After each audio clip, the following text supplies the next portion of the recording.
मुफ्ती साहब के YouTube channels को सब्सक्राइब कीजिए। आस्क मुफ्ती तारिक मसूद। दानिश साहब यूपी से पूछते हैं, मछली को हलाल क्यों नहीं किया जाता? भाई देखें, जानवर को जो ज़बह किया जाता है ना, उसकी एक बड़ी हिकमत है, उसमें जो खून है, बहता हुआ खून, वो निकल जाए। खून एक गंदी और नापाक चीज़ है, और मछली के अंदर ब्लड होता ही नहीं है, तो इसलिए उसको ज़बह करने की हाजत ही नहीं है। तो हाँ, ये कह सकते हैं कि वो तो मुर्दार है, और कुरान मजीद ने हमें मुर्दा खाने से मना किया है। हुर्रिमत अलैकुमुल मैततु वद्दमु, है ना कुरान में, कि तुम पर मुर्दार हराम कर दिया गया है। तो उसका जवाब है, मशहूर हदीस है, उहिल्लत लना मैततान अस्समकु वल जराद। आप सल्लल्लाहु अलैहि वसल्लम ने फरमाया, हमारे लिए दो मुर्दार अल्लाह ने हलाल किए हैं, एक मछली और एक टिड्डी।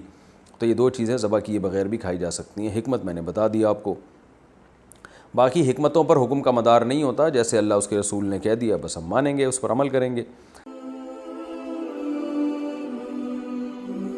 आस्क मुफ्ती तारिक मसूद।